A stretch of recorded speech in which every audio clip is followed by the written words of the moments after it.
Welcome to Martini Time.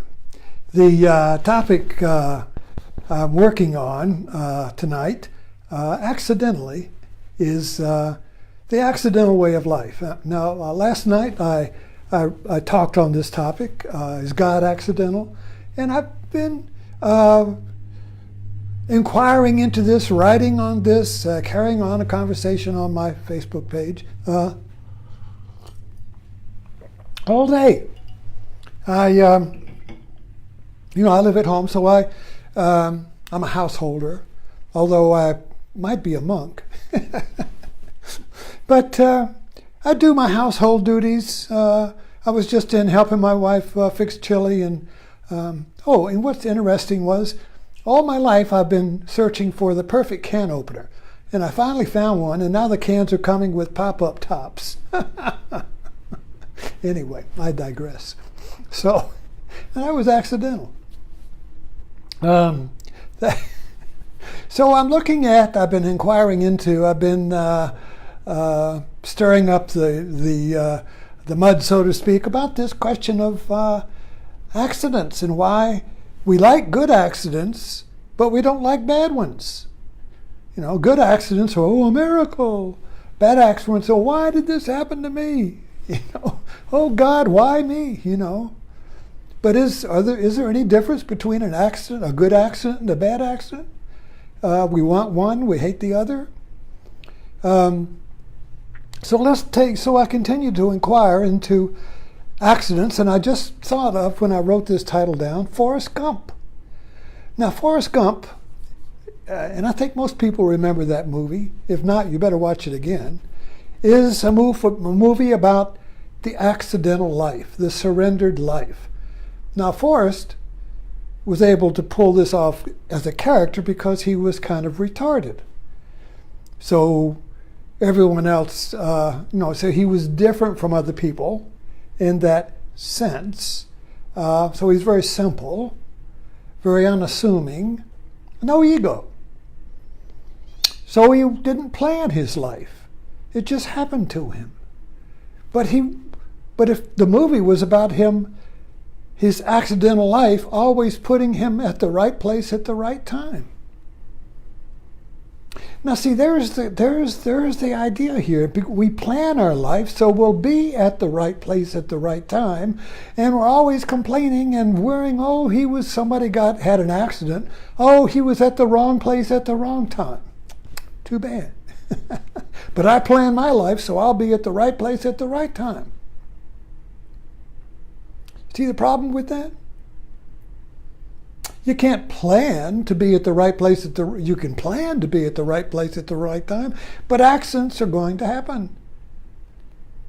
And if you notice about our life, at least I notice about my life, you know that everything that happens that has any meaning is accidental. The people that even you are accidental in the sense that your parents met by accident, their parents met by accident, their parents, everybody meets by accident. We're all accidental, you see. So planning, there's nothing wrong with planning, but it's most ineffective, really. And it sets us up for suffering. Oh, my plan didn't work out. I didn't get what I expected. I didn't get what I planned. So we pray to God to give us what we planned for. But accidents happen, you see.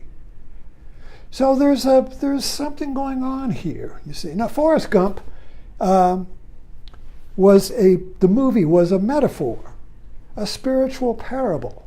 All great movies are spiritual in the sense that they are extended metaphors. Now, by extended metaphor, I mean the whole movie is a single metaphor. You see, it's all broken up into a plot, you see, but it's a single theme, a single metaphorical idea, a single idea that is transformative, but it's metaphorical because it's not factual. So Forrest Gump is not a factual person. This is not a documentary. It's an extended metaphor about how to live the surrendered accidental life. So the surrendered life is accidental. So we talk about surrender to God.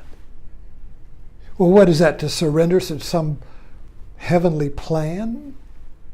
How's that going to work out? What is it, you see? So surrendering to God is surrendering to the accidental nature of God. So I was working on this idea today where God informs us, God meets us through accidents. You see, so if I live a planned life, I have good intentions, I have a planned life, a controlled life, and it's constantly being broken up, fragmented, disturbed, defeated by accidents. Now, if I live a creative life, then those accidents are going to become possibilities that I had not explored or had not known.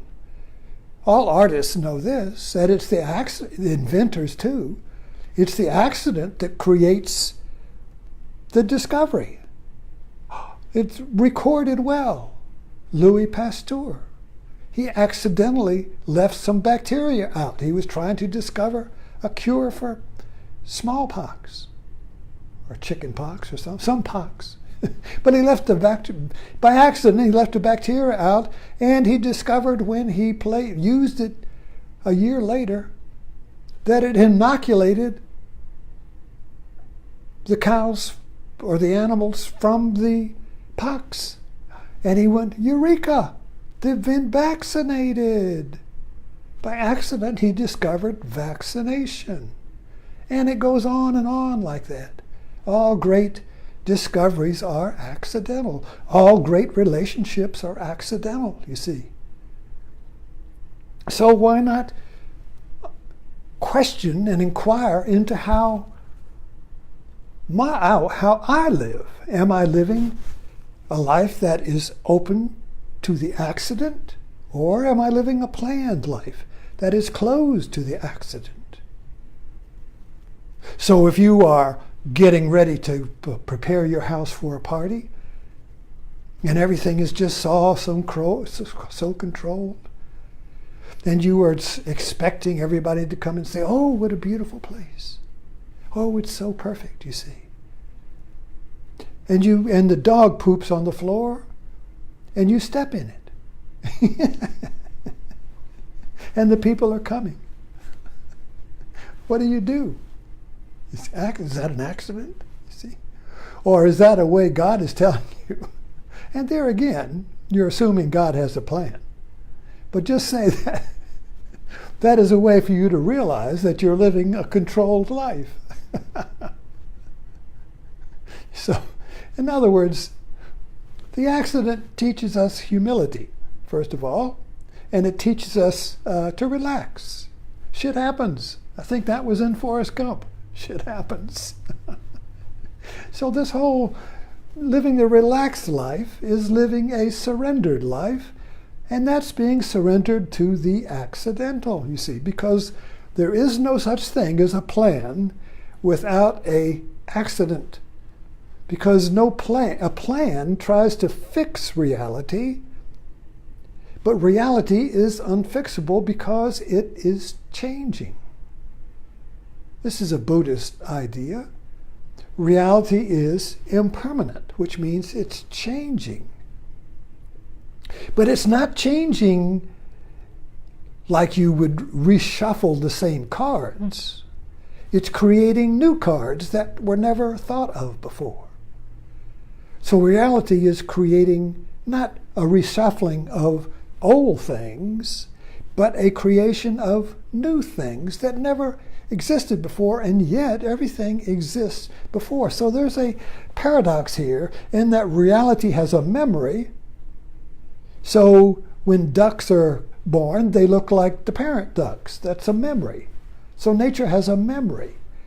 But at the same time, that duck is entirely new and has never existed before. Just in the same way you are created from the memory of your genes and your parents and so your culture, at the same time you are entirely new and you are accidental in that way. Something entirely new is accidental. So it's kind of like reality is controlled accidents. But we try to take the accident out and just have the control. So we have to find that balance. We have to find controlled spontaneity, controlled accidents. Spontaneity and accidents are the same. When you're spontaneous, you don't know what you're going to do next. So you're accidental. Accidents mean not planned. So if you are spontaneous, you are accidental in that you are allowing the unplanned to happen. Yet at the same time, there is a plan that's unplanned. Because you just don't go running off babbling, blah, blah, blah, blah, blah, you see. Life doesn't become chaos if you give up your plan, which is our fear. The whole Western reality, mythology is based on the idea that nature, if left alone, is chaotic, so we need to control it, plan it, make a perfect garden, make it fit our expectations, make it all fit, you see. But nature in itself is controlled chaos, you see. So anyway, I've been inquiring into that, and I welcome you on my page to inquire with me and question and look into this and peel back and pull back the cotton ball, open it up, and to make it transparent, to make the blocks in our life transparent, so we begin to dance like Zorba, which is another movie. Zorba the Greek is another movie about the accidental life. So anyway, thanks for dropping in.